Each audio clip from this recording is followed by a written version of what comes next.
The Federal Reserve continues to walk a tightrope as they work to tame inflation without triggering a full-blown recession.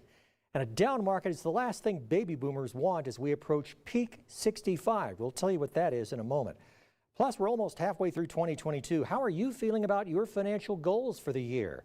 ABC 7 financial contributor Brian Myrow with Myrow Capital Management joins us today. Brian, BlackRock has downgraded U.S. stocks to neutral.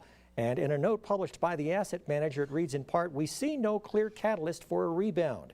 If they hike interest rates too much, they risk triggering a recession. If they tighten not enough, the risk becomes runaway inflation." It's tough to see a perfect outcome. So what's your reaction to that? Well, Mark, we're in a tough situation. You know, BlackRock has hit the nail on the head. The Federal Reserve is anxious to increase interest rates to curb inflation at the risk of being over-aggressive and triggering a recession. And Wall Street also tends to get real anxious at the rising interest rate environment. And at the same time, inflation is really having a huge impact on family budgets. Yeah, Brian, a lot of people are concerned about what's still to come this year. What is the danger of using a set it and forget it approach with our retirement strategy with so much uncertainty? Well, Mark, this is absolutely a need and a call for what we call adaptive management versus static management. With adaptive management, your assets are continually rebalanced as the environment changes. Using a set it and forget it, which is what we call static management approach, is the exact opposite of adaptive management. You must maintain balance. And you know, with the increase in inflation, our budgets and income needs can change very quickly. And we have to stay prepared for that proverbial rainy day.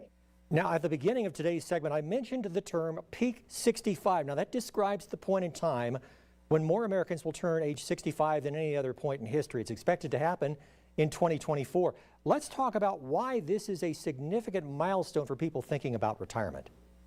Well, Mark, in a mere 3 years, the U.S. is going to have more 65-year-olds than ever before. Our nation's retirement system will be tested like never before, and with far-reaching impact on our economy and society at large.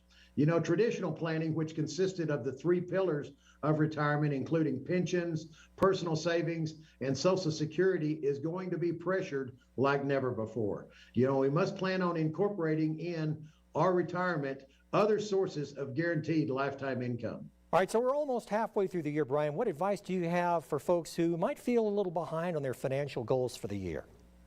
Well, Mark, it's never too late to start making adjustments. You have to look at your spending habits and make sure that you have a good, tight budget. You have to try to avoid compulsive spending. You got to take time to meet with a financial advisor and get the clarity needed for sound financial decisions. This is something we do every day. Mark, today we're offering a no-cost, no-obligation retirement income and risk analysis to help our viewers. This will help figure out how much you're going to need to achieve the retirement that you've been dreaming about.